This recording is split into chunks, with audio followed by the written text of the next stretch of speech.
how to approach this. And it is a historic moment in Berlin to be showing this work here on this scale in Berlin for the very, very first time. I mean, that's really something. We're in the Schinkel Church, one of his most beautiful churches, one of his most simple churches. As you can see, it was bombed. It was heavily destroyed. And of course, the war is something that, if not us all personally, our parents shared. And it's one of the elephants in the room here. And also, of course, when one thinks about the art of Germany and also Poland, one can't avoid it. But what do we see when we look at these works? I mean, over here, it's a group called Bambini, children, and it relates to a much larger group of adults, which he started from the mid-80s, and I'll talk about the significance of that period in a moment, called The Crowd. And then here, the backs, which he started at the end of the 1970s. These, I mean, what do you read into them? Abject, suffering, scarred, hurt, wounded, wrinkled. And those, well, they're a little perter. There are a lot of them. They're standing up straight, but they have no heads. Magdalena Abakanowicz is one of a generation of Polish artists who experienced the war and grew up in the aftermath of it and was deeply affected by it. She was born in 1930. He may be her closest, people closest to her, for instance, Alina Shapochnikoff, she was born in 1926, or Nina Panińska-Beresz, born in 1932. And together, these three women, I mean, they didn't call themselves feminists, but they were women artists who were deeply concerned with the body from different points of view. Shapochnikoff, a Holocaust survivor. Nina Panińska-Beresz, who'd worked with Tadeusz Kantor in his theatre, and did things which are very familiar to many of us who don't know Polish art so well through the work of Louise Bourgeois. Images of the body in latex and soft sculptures. At around about the same time, 1960s. And Abakanowicz, she went to the Warsaw Academy of Fine Arts, studied there in the beginning of the 1950s, just after Poland had become a communist country. And the official ideology of that time was socialist realism. It wasn't very much to the Polish taste. I mean, there are a few examples, and it was, one say, a very brief period of flourishing. It never took root. And the way that Abakanowicz took was really through the route of textile art, which during the 50s, and most widely practiced in France, and André Leursat and his tapestries and were kind of the start of a new movement.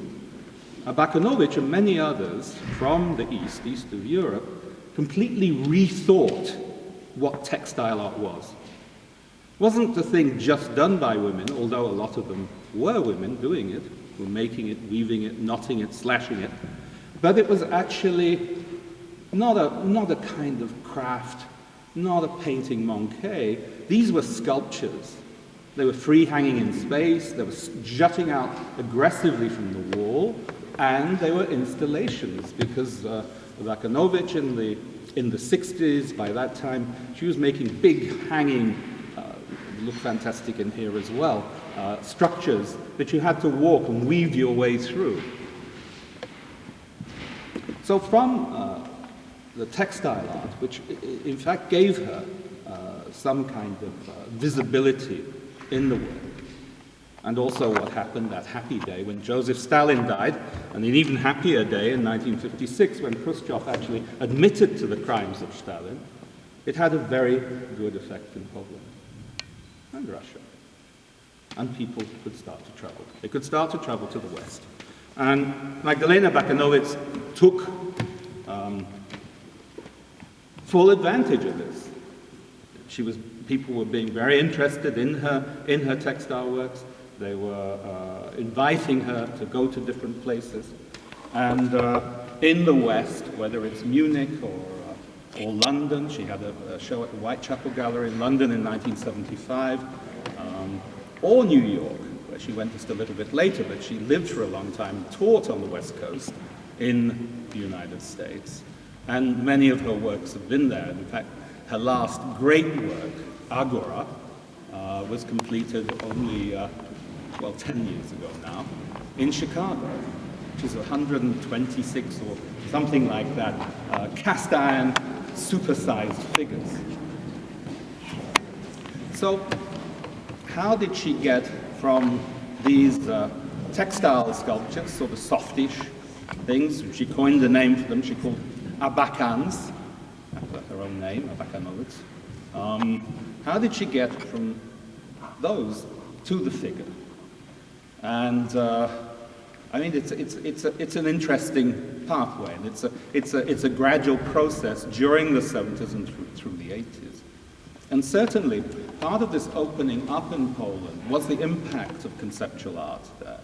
And of all the countries in the East, former Eastern Europe, Poland, I think, was the one that took most readily and adapted for its own purposes different ideas out of conceptual art.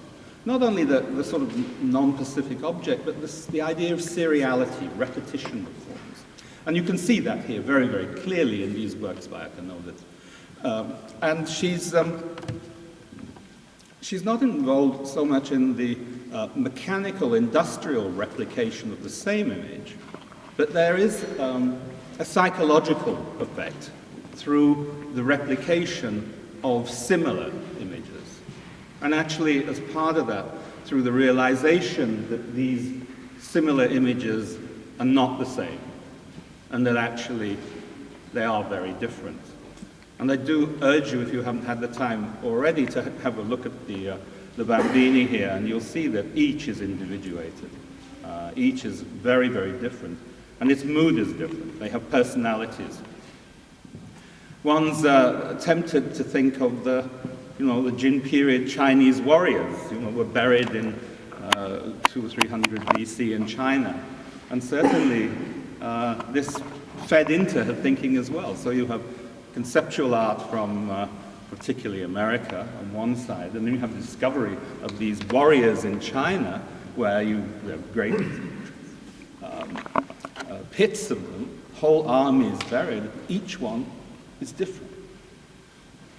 So is this individuation within a collective society is one of the ideas that she's starting to develop with these. But the backs, which are the earlier works, and I think she started making these, I think it's 78, 76, and the first series was continued from 76 to 1980. There is this feeling of suffering, of pain, of really looking back to Europe, to the state that Europe had been in, and Poland itself, in finding an identity. And then these looking outwards, looking to something, maybe the future. And it was a time, the 70s, of huge social and political changes within Poland itself. In 1980, the year that she was shown in the Venice Biennale, and I think won a prize, is the year of the foundation of Solidarność in Gdansk. And within a year and a half, there was martial law. And I mean, there was a complete overturning of the way how Poland looked at itself and what possibilities there were for self-expression. And with the crowd, and this is the first generic name she comes up with, she's talking about the masses, the power of the masses, but also the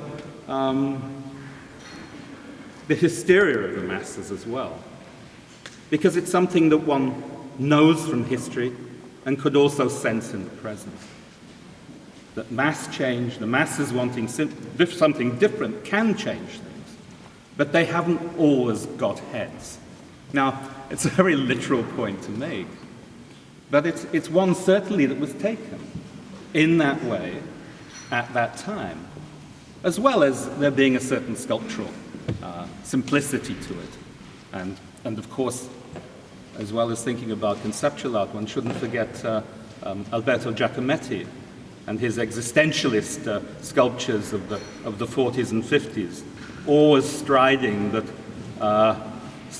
you don't know where. There's never much sense of progress in those works, although they're based on the Greek choroi, you know, the classic striding Greek figures.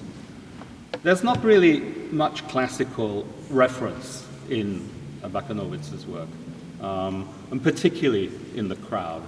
We're not thinking of the glories of Greece and Rome when we see them. What we're thinking about is ourselves as damaged individuals, and also what we share in common. And in a nationalistic world where people are always talking about difference, I think one of the very, very strong points that Abakanowicz's work makes is that the similarities are so much greater than the differences. And maybe it's this 2 or 3% difference, which is very, very clear and evident and absolutely necessary if we're ever to continue and have an interesting and wonderful and enriched life. It's that difference that makes life worth living.